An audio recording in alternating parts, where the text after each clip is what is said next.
The lighting and I have been fighting for about 15 minutes, so this is the best we're gonna get, this is the best we're gonna do. So several months ago, I filmed a January through March reading wrap-up, and I really enjoyed filming it. I usually script my videos pretty heavily, and while the scripting does give me a sense of control over what I say, I do think that I am just a little bit better at the whole talking to a camera thing when I'm not glued to a script. So I really enjoyed filming that video, and I've read a lot more books, so we're doing it again, this time doing a bi-monthly, because if I counted up the books that I read in 3 months, the video would be hours long, so we cut it down to what I read in April and in May. And I read a lot of books, some really good, some really bad, and I'm super excited to talk about them today, so let's just get right into it. So the first book that I read this April was Mary's Monster by Lita Judge. I finished that on April 2nd. It's a graphic novel following the life of Mary Shelley, the author of Frankenstein. This book is beautiful, it's heartbreaking. It's one of those books where you're constantly thinking things cannot get worse for this character, but, she's a pregnant teenager in a time where you really don't want to be a pregnant teenager, so things do get worse over and over and over again, and if you like that type of book, this one is definitely for you. I will say, because I read it so quickly, being a graphic novel that you could flip through super fast, there's not a whole lot of text, it was a little bit forgettable for me just because I read it so quickly. I read it in an hour, but I do think it's really well done, and I got to learn a lot about a really cool historical figure. Even though she makes a lot of very questionable choices, she is still such an inspiring figure in the literary world. So it was really engrossing to read about her life and understand what led to Frankenstein. So this book ended up being a 4-star read for me. I really enjoyed it, and I would recommend it, mostly because it is just a beautiful piece of art. And if you're interested in Mary Shelley, you do get a very intimate look into her life. Even though I'm sure it's fictionalized a little bit, you still learn a lot about her. Moving on to the next book that I read, I finished the book Watch Over Me by Nina LaCour on April 5th. I was super excited about this book. This was one of my most anticipated reads of the season. It's about an 18-year-old girl named Mila who is hired to work as a teacher on this remote farm near this coastal town kind of out in the middle of nowhere. This girl has been in foster care for most of her teenage years, and when she arrives at this place, she realizes that there are a lot of ghosts around. Some of them are real, tangible ghosts that you can see and point to, and others are just simply the ghosts of her past. And I love books that deal with hauntings, but then also combine that with mental health stuff. I think they are so much fun. Every time I see that that idea, that premise, I will always want to read the book. Or so I thought. I think now, after reading this book, I've realized I just like The Haunting of Hill House. I'm not actually sure if I like the ghost mental health subgenre, because this book I really did not enjoy. Nina LaCour is an author that I've never actually read before, but I know a lot about. I do have a lot of respect for what Nina LaCour has done in terms of opening up conversations around mental health and sexuality in the young adult genre, but this was just really, really disappointing. The writing was just absolutely lifeless. I was reading it just praying to see a description that would actually pull me in, but it was it would just stop short every time, and there was just never enough. It was always writing on the most shallow surface level possible. And I think that's the big problem, because what I love about ghost stories is I love the atmospheric feel that they give. With the writing being as surface level as it was, I never felt like I was in it. I never got that atmospheric feel that I was looking for. It was also a really short book with 15 plus characters to keep track of, and with that huge cast of characters, the ghosts kind of became an afterthought. This book introduced a world where ghosts just kind of casually exist, but it never really explored or explained anything with that, just because it didn't have time. So once again, I respect what Nina LaCour has done as a whole, but I don't think I will ever be picking up another book from her, because this was a very disappointing 2 stars. Next, I read the short story collection Things We Lost in the Fire by Mariana Enriquez. I finished this book on April 12th. This book was a translated collection of short horror stories. Short story collections are pretty difficult to rate because some stories you end up loving, others you end up hating, and how do you balance those out? Things We Lost in the Fire looks at a lot of different types of horror, And, you know, some of those types are just not going to appeal to me. I really enjoyed the writing. I thought it was super engaging, and I, overall had a very enjoyable experience reading through the book. One critique I would say for all of the stories is that the endings on all of them felt a little, cut short almost. I would get to the end of a piece and I'd be like, oh, that's the end. I felt like for every story I was kind of filling in the blanks for all of them, which got a little bit tiring. So ultimately I gave the collection 3 stars, but I have been thinking about this one ever since I finished reading it, so part of me feels like I maybe should bump it up to 4 stars. Like I said, there were some stories I loved, there were other stories that I really just wasn't that impressed with, so it kind of ended up just falling into a middle ground. The next book I read was How the One-Armed Sister Sweeps Her House by Cherie Jones. I finished it on April 18th. It follows a couple living in Barbados who end up involved in a murder and also the disappearance of a baby. And that's all I'm gonna say, because this book is really hard to summarize without giving expectations that are just not going to be met. Don't go into this book thinking you're going to get a thriller. On the back of the book there was a blurb by Naomi Jackson that I felt like summed up what to expect from the book quite a bit better than the actual synopsis did, so I'm gonna read that. Naomi Jackson says, Cherie Jones's How the One-Armed Sister Sweeps Her House is an intricately plotted allegory that explores the consequences of believing that you know better than the women who made you, and charts the inheritance of trauma that is all too common in Caribbean women's lives. With rare compassion and deft storytelling, Jones renders a narrative that is haunting and unforgettable. Everything there I agree with. It follows a lot of different characters and you get a point of view from almost all of them, and it creates this massive web of heartbreaking narratives and a lot of really rich characterization.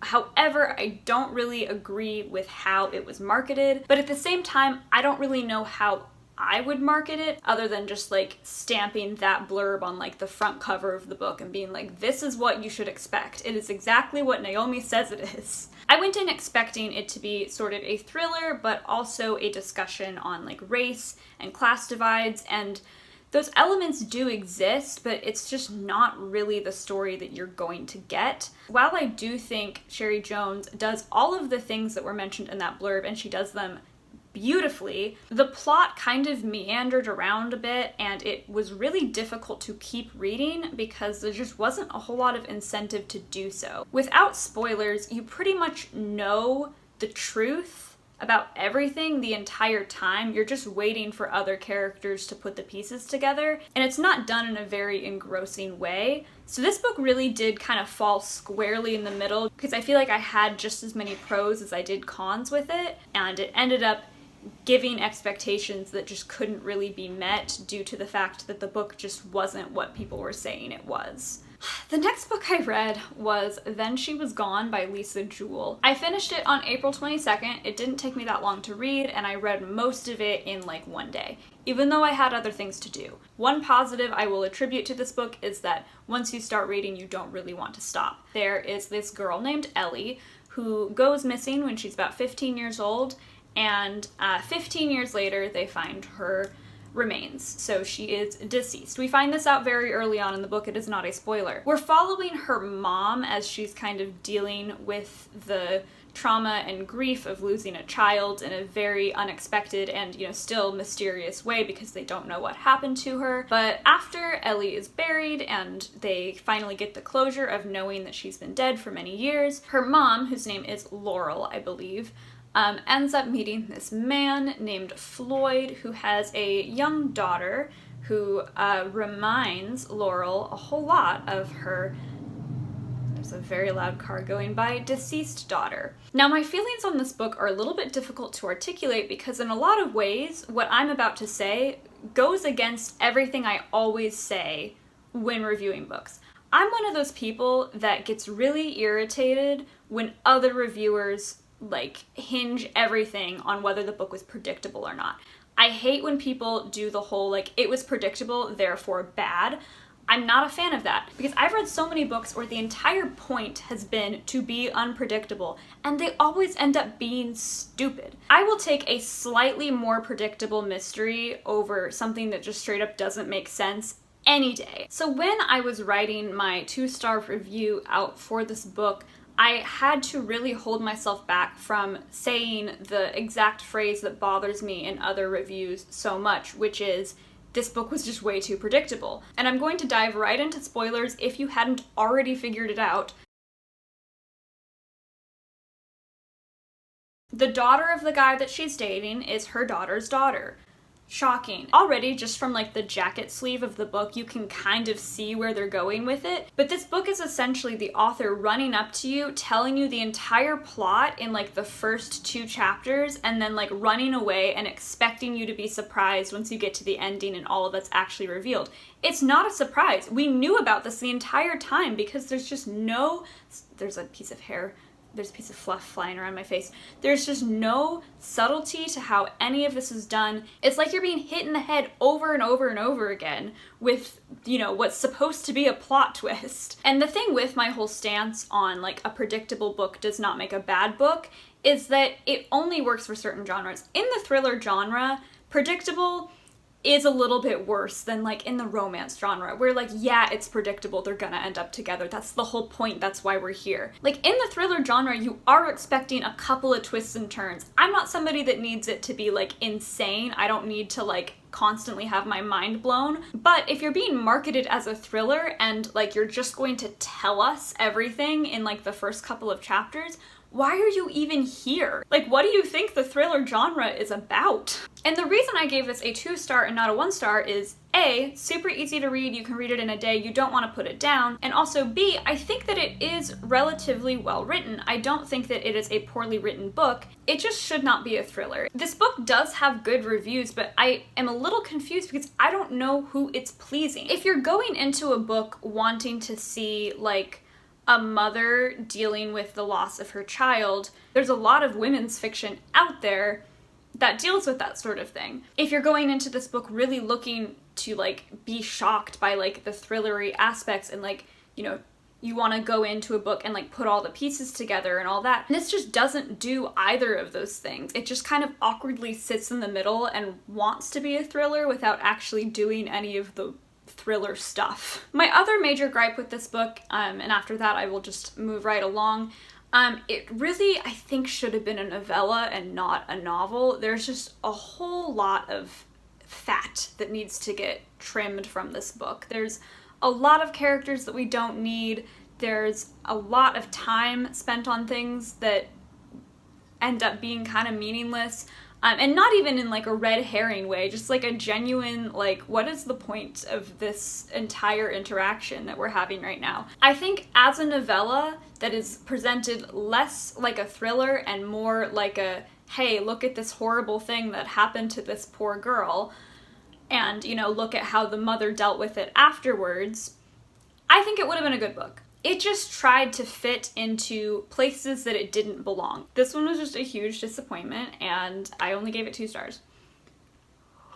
The next book that I read was Wild Woman in the Blues by Denny S. Bryce. I finished this on April 26th. I was reading this at the same time that I was reading Then She Was Gone. This book is a debut novel. It is about a woman named Anna Ray and a man named Sawyer. Sawyer is like a young millennial who in like 2015 is trying to get answers from Anna Ray, who is now a like ancient in her 100s woman. He's trying to get answers about her life in the 20s as a dancer. So this book jumps back and forth between Anna Ray in the 20s as a dancer and then Sawyer in the hospital with her trying to kind of get her life story out of her. And honestly, I think that this book has like the spark that so much historical fiction doesn't have. It has like intrigue and murder and romance, and there's twists, and there's like a whole ton of like sassy, fun, like 20s slang.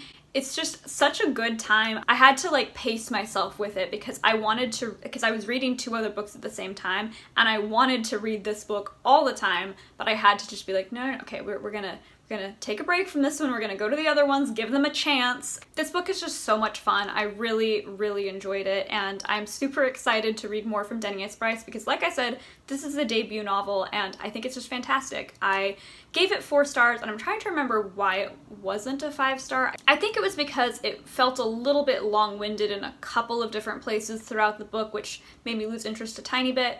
But yeah, I really enjoyed this book. I also really appreciated how it handled various relationships within the book. All of the characters felt very human, and the way they interacted with each other and the way that some relationships lasted and others fell apart really felt very genuine and real, and it was just a delightful book to read. I really enjoyed it, cannot recommend it enough. The next book was, I believe, the only 1 star of... Yes, the only 1 star of the last 2 months. And I may end up doing like a full video about this book because of how much it pissed me off, but we'll see. It is The Silent Patient by Alex. His first name's Alex. Alex Michaelides, I think is how you say his last name. I finished this book on April 26th, so the same day I finished Wild Women in the Blues. I remember I finished Wild Women in the Blues in the morning, and then I thought, you know, we probably can finish The Silent Patient today and just get it done, get it out of the way, because I hadn't been enjoying the book like the entire time I'd been reading it, but I did want to finish because not only did it win the Goodreads Choice Awards back in, I think, 2020, it also has like a pretty high overall average rating, especially when you consider that it is a thriller, and thrillers tend to rate a little bit lower. The thing is, I don't trust the Goodreads Choice Award winners because the system that Goodreads uses is completely flawed. So I didn't put too much stock in the fact that it had won, but I did put a lot of stock in the fact that everybody seemed to really like it from the reviews. And, oh boy. This book is about a woman who shot her husband in the face 5 times and never spoke a word after that. She, of course, was admitted to a psych ward, mental institution. My brain's heading out. And the book is following Theo, who is the male therapist who has just been hired at this place, and he thinks it is his mission to help this woman find her voice, and he wants to find out what happened and what made her shoot her husband in the face 5 times. There's so much to talk about with this book in terms of like everything that I hated that I'm gonna stick to like absolute bullet points so that we can all move on with our lives. But I hated this book so much. It was deeply frustrating to read. This book essentially has you swimming in a sea of red herrings. Just red herrings throughout the entire book. Nothing ends up mattering because the last like 50 pages gives you this plot twist that genuinely like negates everything else that happened in the book. It's deeply frustrating to read because before you know the plot twist, which, should I just spoil it? I don't know. Before you know the plot twist at the end, you are just so confused by how the main character is getting away with everything they're getting away with. So much of what the main character, Theo, is doing for so much of the book, like, they're all like blatantly fireable offenses that he's committing, and he does it over and over and over again, and there's just like no repercussions for anything he does, and it drives you insane. It wouldn't be able to happen. Like, he would have been fired and gone so many times, and yet he just keeps doing all the same stuff, and then there's never any consequences for any of his actions, and it just doesn't make sense. There's also some lovely depictions of women as well as just like mentally ill people, although I will say there was not a single mentally ill man in this facility that they were working at, and they never specified that this is like a women-only facility at all. Like, I think the idea was that there were patients of all genders here at this facility, but we only ever meet women. It did give off a bit of a vibe there.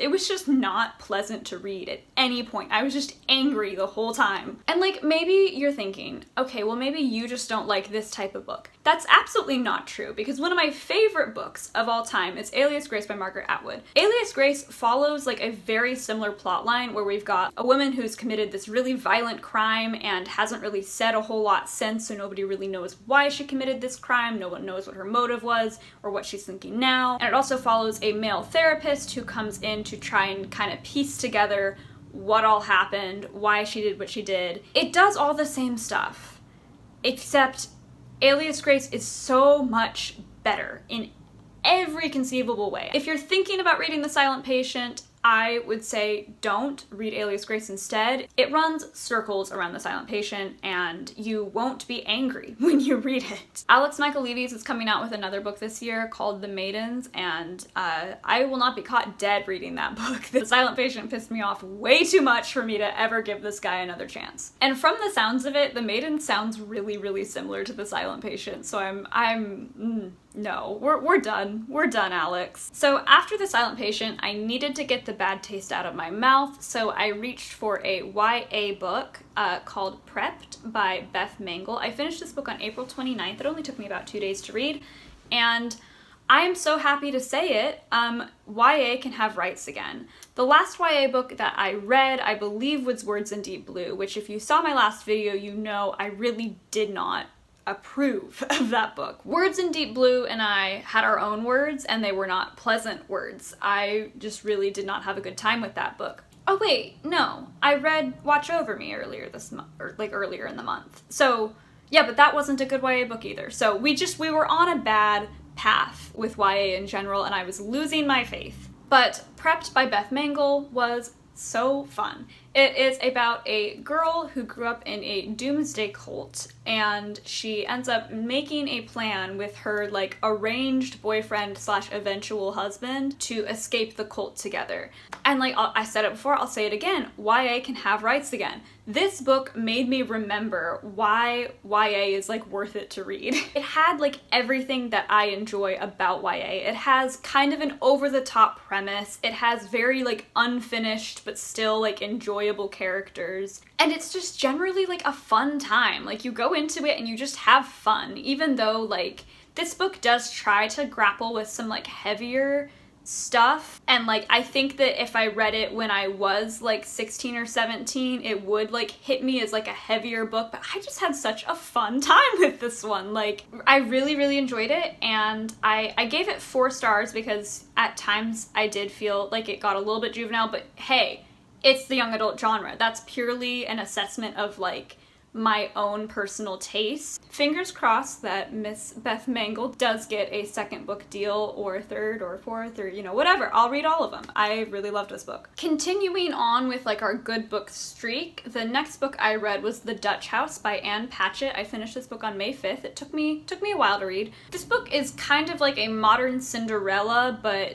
make it literary fiction. It follows these 2 siblings who lost their mother when they were young. She kind of just said peace out, and they have assumed for most of their lives that she's probably dead. And after their father dies, their stepmother basically forces them out of their home and puts them in the same kind of position of poverty that their parents started out as. And they have to deal with like the trauma of losing their home and their father in a very short amount of time, and then like suddenly, after kind of growing up in the lap of luxury, realizing that they have nothing and they have to completely fend for themselves. It is a very quiet read, so like if you're somebody that needs a lot to happen in a book to like stay interested, I don't think you would enjoy this. But while it is like a very quiet read, it's very engrossing and like easy to just like eat it up. It's told in just a very honest and personable way. It doesn't feel like it's an author writing. It feels like you're just sitting down with the main character and they're just telling you their story. And through that, you learn a lot about the characters. You really end up feeling for all of them, even though a lot of them are not super likable.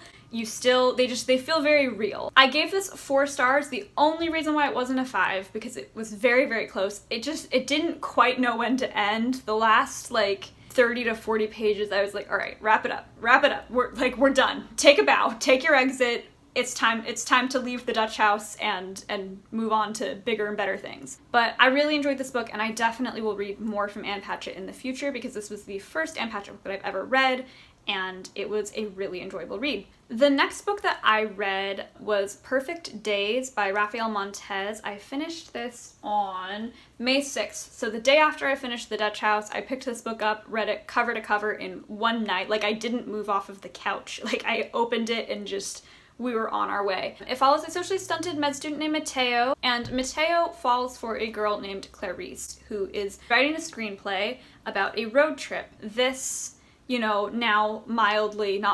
fully obsessed person decides he is going to take this girl on this road trip from her screenplay, whether she is consenting to this road trip or not. This book is exactly what it promises to be. It's quick, it's gross, it's scary, and it accomplishes just exactly what it sets out to do, which is to just freak you out a little bit.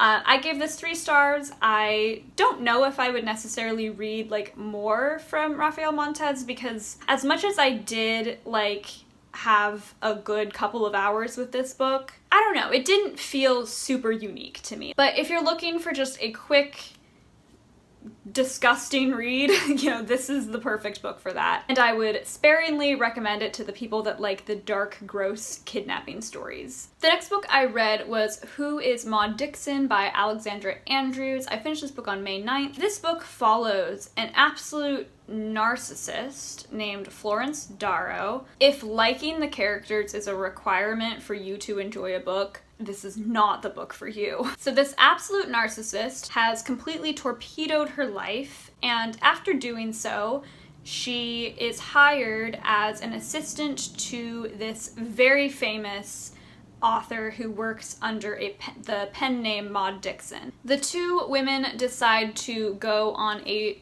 research trip to Morocco, and identity hijinks ensue. I'll just say that. I gave this book 4 stars. It's probably more of a 3.5 than a 4, to be completely honest. But because Goodreads doesn't do half ratings, I ended up being a little generous with this one, giving it the 4 instead of the 3. This book is kind of like the adult version of Genuine Fraud by LaCour, right? Yeah, the We Were Liars author. I've never read We Were Liars, but I read Genuine Fraud, and even though a lot of people didn't like that book, I did. So personally, I liked Genuine Fraud a little bit better. I can acknowledge the flaws in Genuine Fraud and Who is Maud Dixon. I just felt like the issues with Who is Maud Dixon mainly came from the fact that we spend a really long time kind of setting up Florence's character and kind of showing her life before she meets Maud Dixon and before things just go haywire there. While all of that was pretty like valuable information for like learning the character, it's not incorporated super well. Like it all just kind of like happens in the beginning, and then like we move into almost like a second book, and it just felt a little bit clumsy. I do think that this book is pretty well written, and there are a lot of like fun twists along the way. One little gripe that I had with Who is Maud Dixon is the fact that a lot of the characters that are in the book aren't that important. I feel like there's a lot of characters, and a lot of them could have either not existed or could have been given a more important role in the story. That's one thing that I felt like Genuine Fraud did really well. This was a debut novel, and I do think that Alexandra Andrews is definitely onto something. I think that it is a worthwhile read if you are willing to deal with just like a terrible human being as the lead. Next up, we have Infinite Country by Patricia Engel. I was really distracted and unfocused when I read both Who is Maud Dixon and Infinite Country. Ended up giving both of them 4 stars, mostly because I feel like I wasn't a great judge of either book in that moment. Infinite Country, it's a very short book. It took me way longer than it should have for me to read, just because I would try to read and I would just like see, you know, black on a white page. I wasn't really like getting anything into my brain, but that was on me. That was my brain just saying, I don't want to read anymore. I want to stare at a wall and be anxious. This book is about a family that immigrated from Colombia into the United States, and then due to some things that happen when they get there, half of them end up back in Colombia and the other half are still in America. The book follows the family as they are trying to get everyone back together again. It's a really short read. It has, I think, my favorite cover of 2021. I think the cover is just so beautiful. It's a very honest and poignant and eye-opening read, and I definitely would reread it at some point, hopefully then with a more like focused brain. It really makes you think about some of the realities that separated families go through, and I think that it's well worth anyone's time. So unfortunately for the last 2 books, we did not end the month of May on a good note. Starting with What Beauty There Is by Cory Anderson. I finished this book on May 20th. This was also a debut author, and unfortunately this book once again cast a shadow of doubt over my opinions on the YA genre as a whole, because yikes, I did not enjoy this book. This book follows a boy named Jack who has recently lost his mother to suicide, and he has about $15 to live off of. He has to support his younger brother as well in a house that, you know, is likely going to be foreclosed on soon. You know, things are dire. He can't get a job. Just, you know, it's a hard knock life. So Jack devises a plan to find the loot that his dad got from robbing,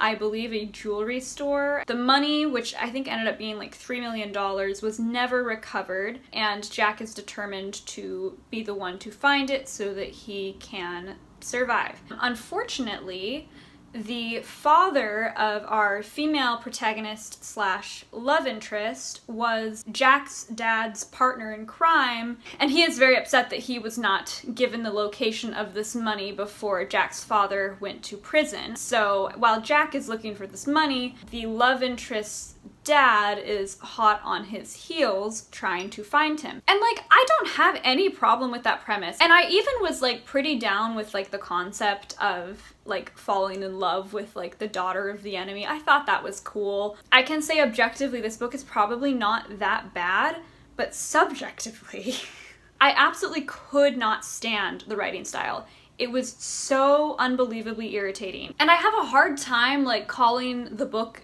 bad because of it, because like writing style is so subjective. Just because I felt like the writing style like sucked the joy out of every positive element of the book doesn't mean everybody's gonna think that. I looked at the reviews, and this book has good reviews, and people were saying that they really liked the writing style. My issue with it is it's basically completely comprised up of very short sentences, which is a great tool when you're trying to build suspense. But if you're only ever using short sentences, it feels like I'm just reading a telegraph for like, you know, this book was like 300 and something pages. I was actively trying to skim the pages in order to give the book a better chance, because like the writing style started bothering me within like the first couple of pages, and I just had to just kind of ignore it and like pick up, you know, all of the information that I could about the plot so that I could finish the book, because if I actually thought about all of the sentences I was reading, it would irritate me so much that I would have to put the book down. And once again, that's subjective. Like, people are gonna like the writing styles that they like. One thing I think is slightly less subjective is the dialogue in this book. It consists purely of trading the same words back and forth. Like, the amount of times that characters would just say, okay. Okay, okay, okay, okay, okay, okay, okay, okay. And these are the conversations that are between, like, people that are supposed to be falling in love. This book also committed a very common YA sin, which was heaps of telling over showing, which was really problematic when it came to the romantic aspect of the book. If you can't tell, I was not really vibing with the romance at all. And the reason why it was problematic is because we constantly had Ava, the main girl, talking about Jack, the main guy, and saying like, oh, my sweet, quiet, gentle Jack. And it's like, when did we establish that he was sweet, quiet, or gentle? Because like they meet each other in this book. We see the beginning of their relationship and like everything leading up to it. She keeps telling us that he's sweet and quiet, and like she keeps saying what his personality traits are, and it's like, why don't you show me instead of just like saying again and again, I promise he's sweet and quiet and innocent. Like, stop. Just stop. I just did not have a good time with this book in the slightest, and I feel bad because a lot of people did have a good time with it, so like, I don't want to be the Debbie Downer, but like, ugh. You know, ultimately, objectivity is a thing, and like, there's a lot of elements to this book that I know I'm not liking for just personal reasons. And so I gave this 2 stars despite deeply disliking like the entire reading experience. But you know what? It's okay. I didn't like that one. It's fine. There's other books. I will find another YA book that does not make me feel this way.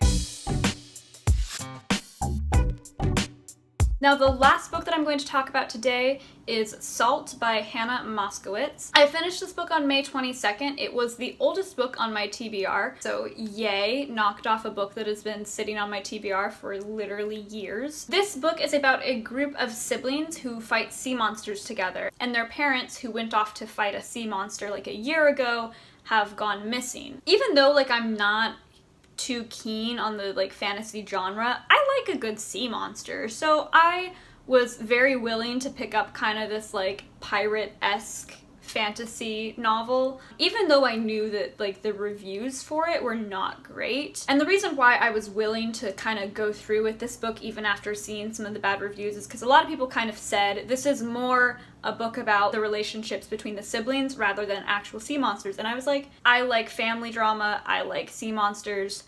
It's okay if one kind of outweighs the other for me, that's fine. But upon actually reading this book, I did realize that the real issue that people were meaning when they said that it was purely about the sibling relationships, this book's whole thing is that it doesn't really want to do the whole plot thing. While there was the whole, vague goal of we're gonna find our parents going on, the plot just really took the backseat until it didn't even feel like a novel. It felt like, and I'm gonna start saying words that I literally have not said in years, it felt like somebody was writing a bunch of one-shots about a family of OCs that they had made and were posting it on Tumblr. And the thing with that is there are positive qualities to that type of writing because you do learn a lot about the sibling relationships. It is kind of fun to read on a chapter by chapter basis, but because there's just no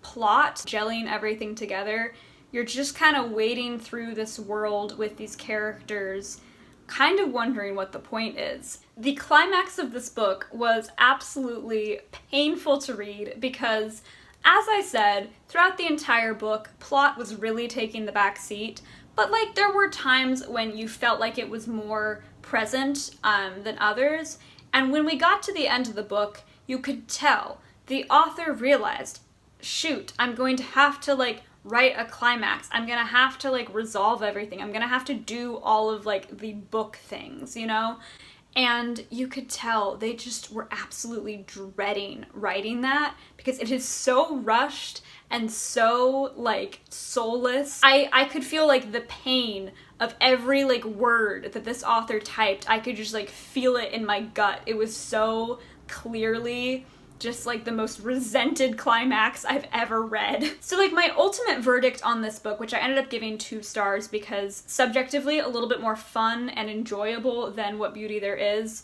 but objectively, you gotta have a plot, I'm sorry, it's just not really negotiable when it comes to, especially within the fantasy genre, you do have to have a plot. And those were all of the books that I read from April to May of this year. They were 2 reading months with lots of ups and downs, and I'm very excited for all of the summer reading that I'm going to get to now that I am finished with school. And my goal is to update for every 2 months of reading that I do, so the next video should be June/July, unless I end up reading a ridiculous amount of books in that time, in which case I will shorten it to just June or just July. But thank you so much for watching. I really have a good time filming these videos, and I am super excited to do the next one. So thank you, and I will see you again soon.